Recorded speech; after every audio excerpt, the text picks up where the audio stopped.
বন্ডের কাগজ খোলা বাজারে কেন পাওয়া যায়?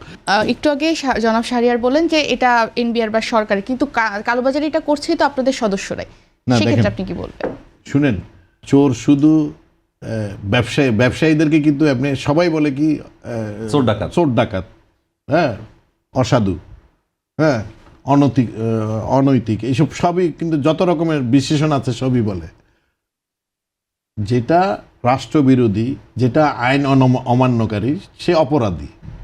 অপরাধী তো আপনার কি পুলিশে অপরাধী নাই, এনবিআরে অপরাধী নাই, বিসিএস মানে যারা করে চাকরি করে তাদের মধ্যে কি অপরাধী নাই, সাংবাদিকে অপরাধী নাই, সব জায়গায় তো অপরাধী। সে কি সাংবাদিক নাকি? অপরাধীকে সরকারের, দেশের, রাষ্ট্রের আইন আছে, আইন অনুসারে তারা ধরবে, তার বিচার করবে। পদ্মা সেতু, মেট্রো রেল এবং এলিভেটেড এক্সপ্রেসওয়ে নির্মাণের গর্বিত অংশীদার বসুন্ধরা সিমেন্ট। আমরা কি কখনো ব্যবসায়ী সমাজ থেকে কোনো অসাধু ব্যবসায়ী, কোনো চোরের পক্ষে আজকে পর্যন্ত কোনো আমাদের ব্যবসায়ী সংগঠন কোনো স্ট্যান্ড নিয়েছে? কখনো নেইনি। আমরা নিয়েছি? আমরা তো নেই। চোরকে চোরের মতো করে বিচার করতে হবে। তো সে তো একা চুরি হয়? একা তো চুরি হয় না। এখানে অ্যালাইন করা, তো আমি আপনাকে বললাম না, এখানে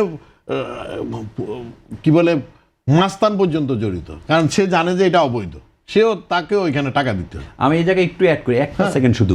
আপনার হলো দেশের যারা অবৈধ ব্যবসা করে, আমি কিভাবে অবৈধ ব্যবসা করি? আপনি কি এখানে অবৈধ কোনো কাজ করতে পারবেন যদি হলো দেশের সরকার সেটা ধরে? কখনই আপনার সম্ভব না। যারা অবৈধ কাজ করে, আমি যেটা বলছিলাম, মুসল্লিরা যেরকম হলো দেশের মানে জুতাচোর না, জুতাচোরের উদ্দেশ্যে জুতাচোর যায়, ব্যবসায়ীরা এরকম না। যারা হলো অবৈধ কালোবাজারির জন্য যায়, তারা শুধু কালোবাজারি করে। এর পক্ষে আমরা কোনো ব্যবসায়ী সংগঠন না।